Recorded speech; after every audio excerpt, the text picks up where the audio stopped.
네, 여러분 안녕하십니까. 역사 스토리텔러 썬킴 인사드리겠습니다. 자, 지난 시간에 덴지 태자가 소가노 이루카를 단칼에 내리치면서 소가지만 몰락을 가져왔습니다. 근데 덴지 태자와 혼자서 했을 리는 없죠. 이 쿠데타의 배경엔 누가 있었냐면요. 그 배경에는 수많은 수나라와 당나라에서 유학하고 돌아왔던 관리 귀족 신하들이 다 있었어요. 왜냐? 자기들도 눈으로 가서 보고 왔잖아요. 수나라와 당나라를. 그래서 우리 일본도 당나라처럼 바꿔야지 성공한다라고 판단을 한 거예요. 유학파들이요. 근데 이 중국 당나라와 수나라처럼 우리가 발전하기 위해서는 강력한 왕권이 필요한데 저 소가 집안이 자꾸 태클을 거니까 안 되겠다 싶어가지고 중국 유학파들이 덴지 태자와 손을 잡고 소가 집안을 멸종을 시켜버린 거예요.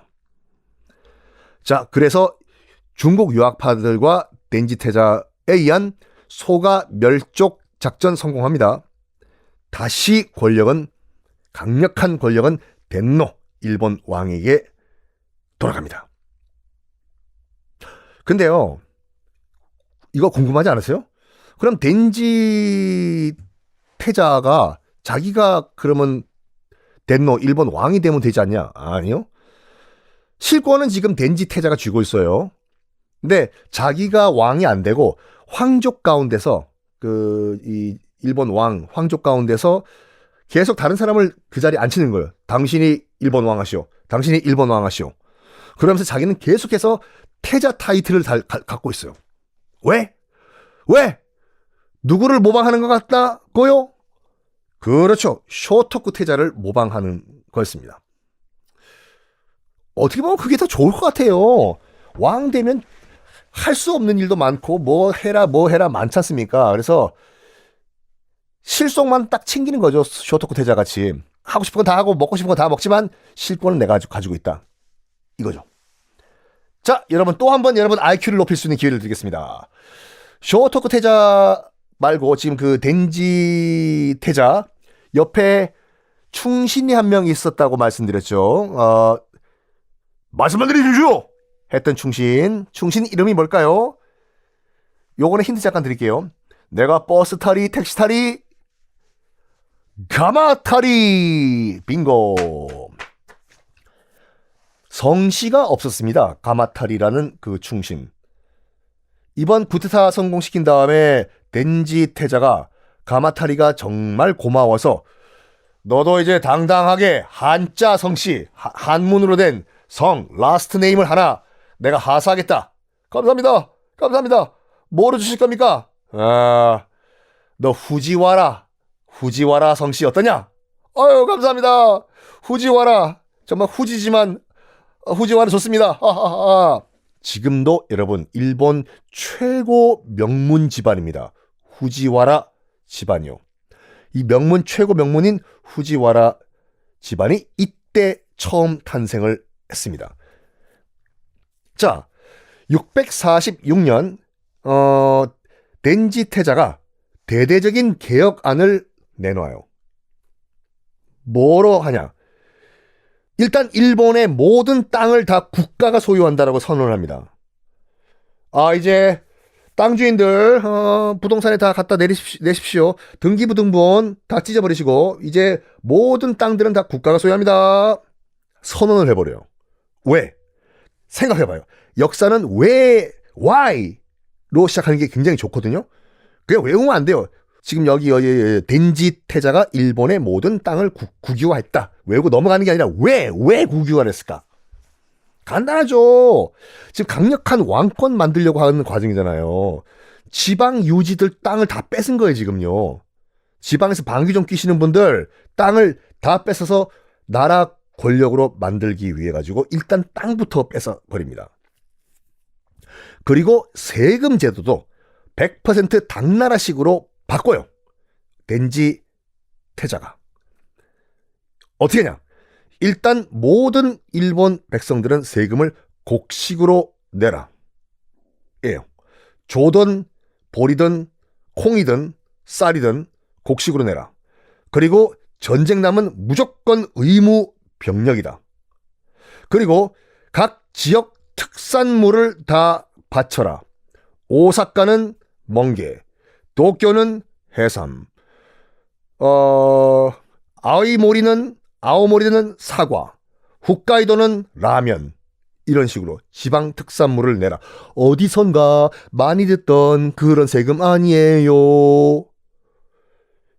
이게요, 조용조라고 해서 우리나라도 이런 그 세금 시스템이었어요.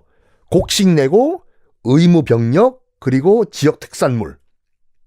맞습니다. 원래는 중국 그 세금 시스템이었는데 우리도 나중에 받아들이고 일본도 이때 646년에 받아들인 거예요.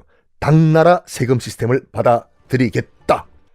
덴지 태자의 이런 그 중국 당나라 세금 시스템, 지금 현재 일본 우익들이 좋아할까요? 아니죠. 싫어하죠. 굉장히 싫어합니다. 인정을 안 하려고 해요. 왜일까요? 중국 법 따라했다고. 그대로. 아이고. 차라리 요즘 최근에 그 일본 우익들 활동 보면은 차라리 쇼토쿠 태자의 17개의 법 있잖아요. 화합하자 할 때 와를 강조한 그거를 더 인정합니다. 왜? 일본인이 만든 일본인만의 일본식 법이라고 해서. 그러던가 말던가. 하여간 이 646년에 이 덴지 태자의 개혁, 땅을 다 국유화하고 세금을 중국식으로 만들고 하는 것을 다이카 개신이라고 해요. 일본 역사 공부할 때 굉장히 중요한 터닝 포인트거든요. 646년에 다이카 개신이라고. 다이카가 뭐냐면 마이카예요. 니카야가 아니라 한자로 대화예요. 대화. 오디오다 보니까 여러분께 보여드릴 수는 없고 직접 찾아보세요. 한자 대화. 그 대화년에 새롭게 개혁하고 혁신했다 해서 대화 개신 또는 다이카 개신인데, 이 대화라는 게 왜 중요하냐면요. 처음으로 일본이 연호를 쓰기 시작했어요. 다이카라는 연호. 일본 왕도, 일본 황제도 중국과 같이 연호를 쓴다. 중국이 연호를 쓰면 우리 일본도 연호 쓴다. 가자! 일본 최초의 연호. 일본은 그때부터 쭉 연호가 있었어요, 여러분들. 쇼와 히로히토 일본 왕이 통치했을 때 일본 히로히토의 그 연호는 쇼와였거든요. 지금 일본 왕의 연호는 레이와잖아요. 연호는 계속 있습니다. 근데요, 연호는요, 황제만 쓸 수 있어요. 이 왕은 못 씁니다. 우리가 여러분 중국 역사할 때 만력제, 걸륭제, 동치제 하는 그거 있지 않습니까? 그게 다 만력, 걸륭, 이것이 다 중국 황제의 연호예요. 자, 다시 한번 강조하지만 요거 헷갈리지만 이거 아셔야 되기 때문에 말씀드릴게요. 임진왜란 때 우리 파병을 했던 명나라 황제의 연호는 이름은 만력제예요. 만력이라는 연호를 쓰는 황제라고 해서. 죽은 다음에 묘호라고 해서 신종이라는 게 붙어요. 고종, 선조 같은 거. 그러니까 만력제는 살아있을 때 자기를 만력제라고 불렀고, 죽은 다음에는 신종이라는 묘호가 붙습니다. 세종대왕도 자기 살아있을 때 자기가 세종으로 불릴지 몰랐어요. 세종대왕도 자기 죽은 다음에 묘호, 종묘에 들어가는 그 위패에 이름 쓸 거 아니에요. 그때 세종이라고 붙여졌고, 선조도 자기 살아있을 때 자기가 선조라고 불릴지 몰랐어요. 만력제는 살아있을 때 자기는 자기 이름을 만력제라고 불렀고, 만력제가 죽은 다음에는 중국도 종묘가 있어요. 거기에 위패에 만력제는 신종이라는 묘호가 되겠다 해서 써요. 그래서 만력제가 황제로 즉위한 1년은 첫 번째 해는 만력 1년, 두 번째는 당연히 만력 2년, 걸륭제가 즉위한 지 10년째 되는 해는 걸륭 10년이 되겠죠. 우리나라는 연호가 왜 없냐? 큰일 나죠, 여러분. 연호는 황제만 쓰는 거라니까요. 그러니까 팩트는 팩트예요.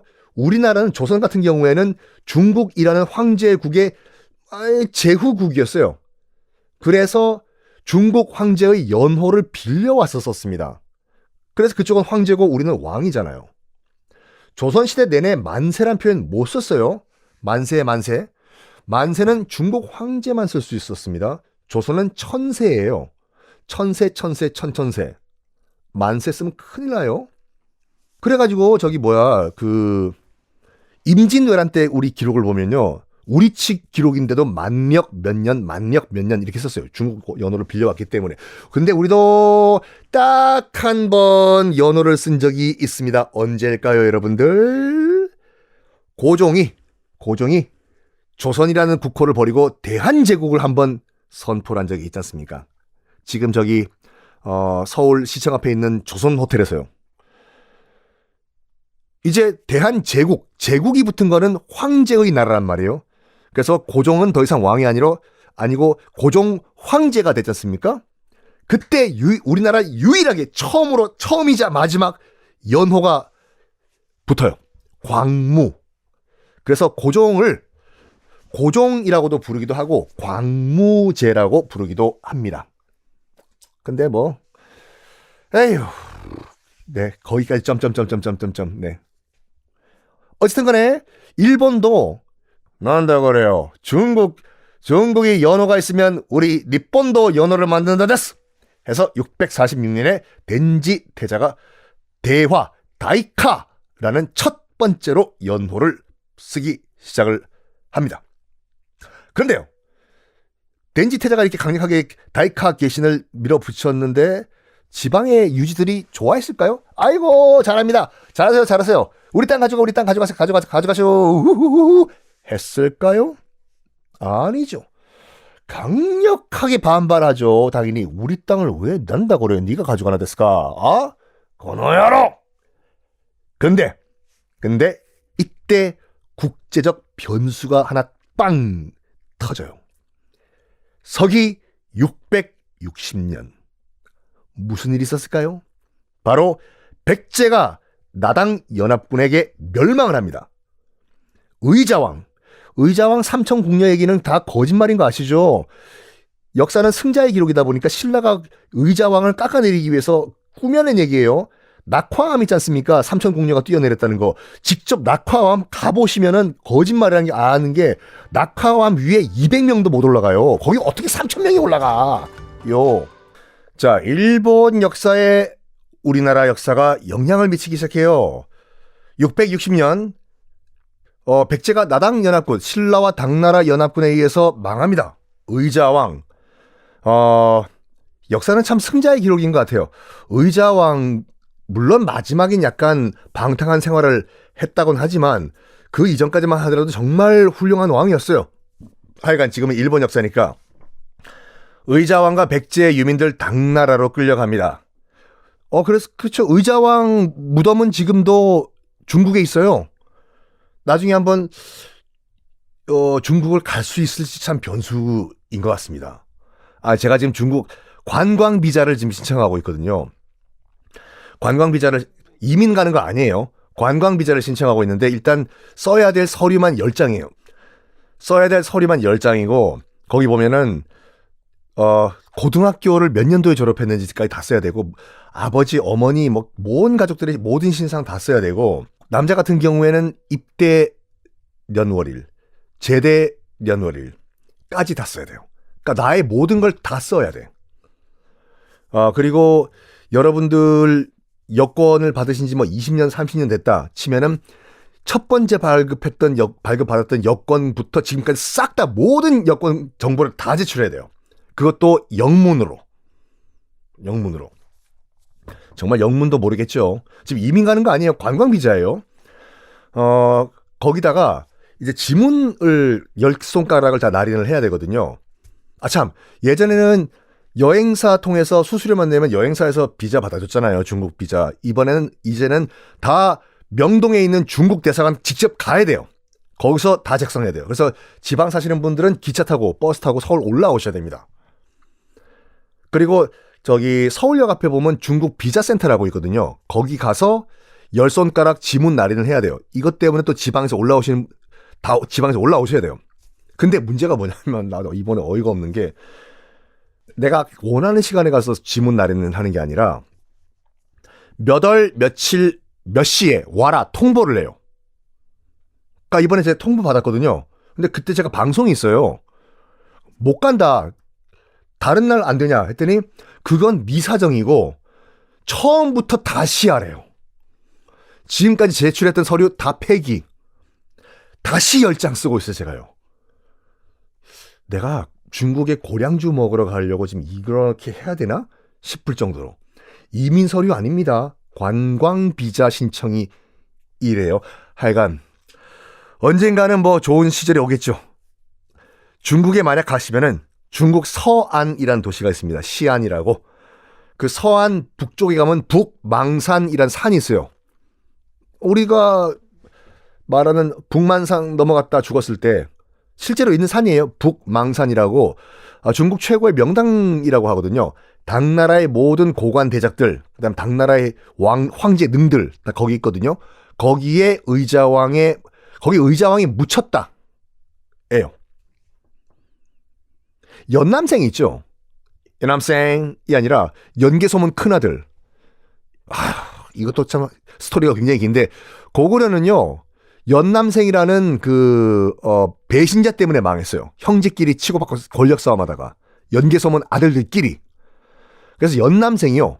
연개소문의 큰아들 연남생이 동생과 싸움 내전에서 이기기 위해 가지고 당나라 세력을 끌어들였어. 결국에는 연남생 때문에 고구려는 멸망합니다. 연남생은 당연히 당나라로 튀고 그 연남생의 무덤도 서안에 있는 북망산에 있습니다. 하여간 요지 백제가 망했을 요 당시에 서기 660년에요. 당시 백제 마지막 왕인 의자왕의 아들이 딱 하필이면 그때 일본에 있었어요. 본국이 지금 망했다는 소식을 듣고 일본 야마토 정권에게 부탁합니다. 제발 원군 좀 백제로 보내달라 해요. 당연히 일본은 지금 그 당시에 일본을 일본으로 만들어준 건 백제잖아요. 신세 졌죠. 그래가지고 당시 이제 덴지 태자가 아직은 일본 왕 아니에요. 덴지 태자가 그래 신세를 졌기 때문에 우리는 그 은혜를 갚아야 된다. 출병하라 해서 일본군이 출병을 합니다. 어디까지 오냐면 지금의 금강 하구까지 오는데 신라와 당나라 연합군, 특히 당나라 연합군은 당시 세계 최강이었어요. 되나? 안 되죠. 나당 연합군과 그다음에 이제 백제의 유민군이라고 해야 될까? 그리고 또 일본에서 온 원군이 지금의 충청도 금강 하구에서 딱 붙습니다. 박살나요. 일본군이요. 일본이 딱 그때 느낍니다. 뭐냐? 당나라가 세긴 세다. 세죠. 그렇죠. 그래서 다시 후퇴를 가지고 일본으로 돌아와요. 이때부터 일본 겁을 먹어요. 뭐냐? 지금 백제를 멸망시키고 다음 타겟은 분명히 당나라의 다음 타겟은 우리 야마토 일본이 될 것이다. 생각을 해요. 그래가지고 한반도에서 당연히 한반도에서 출발하겠죠. 당나라군요. 한반도에서 가장 가까운 상륙하기 가장 높은 가능성이 있는 곳에 방어선 설치하라 해서 수많은 그 해안가에 성을 설치를 합니다. 지금도 남아있어요. 후쿠오카에 후쿠오카 여러분 돈코츠 라면 많이 드시러 가잖아요. 여러분들. 그 라면 스타디움 있고요. 유지에 가면 후쿠오카 주변에 수많은 산성을 짓고 건설한 다음에 그 모든 그 후쿠오카 주변의 일본 산성을 지휘할 수 있는 지휘 사령부를 만들어요. 그 사령부가 바로 다자이후라는 곳이거든요. 여기 후쿠오카 여러분 저기 패키지 여행 가시면 여기 꼭 가세요. 여기요. 다자이후. 아마도 8월 달쯤에 제가 후쿠오카 쪽으로 지금 일본으로 단체 역사 투어 준비하고 있거든요. 후쿠오카로부터 시작해서 나가사키 거쳐가지고 군함도 앞바다 군함도까지 들어갔다가 나오는 거 지금 동선 지금 짜고 있습니다. 다자이후도 갈 거예요. 후쿠오카에서 멀지 않아요. 여기가 사령부였어요. 당시 이제 바다 건너서 넘어올 당나라군을 막을 수 있는 군사령부. 다자이후 자체는 뭐 그냥 별로 볼 거가 없는데 그 앞에 스타벅스가 하나 있는데 와 정말 그건 인정. 정말 이쁩니다. 다자이후 스타벅스라고. 그 다자이후 가면 그것도 지금 약간 신사처럼 꾸며놨는데 그거 아시죠 여러분들? 제가 처음에 말씀드렸잖아요. 신도는 800만 명의 신이 있다. 사람뿐만 아니라 무슨 뭐 쥐새끼, 뭐 동물 다 신으로 만든다. 다자이후에 수많은 그 일본인들이 많이 가거든요. 기도를 드리려. 왜냐면 거기 붓신이 있어요. 붓신. 불꽃이 쓰는 붓신. 그래가지고 아들들이 뭐 시험 보기 직전, 뭐 대학 입학 시험 보기 직전, 엄마들이 그 붓신 앞에 가서 정말 붓이 서 있어요. 이렇게. 신이에요. 그 앞에서 기도를 드리고 있습니다. 자, 다음 얘기는 다음 시간에 하겠습니다.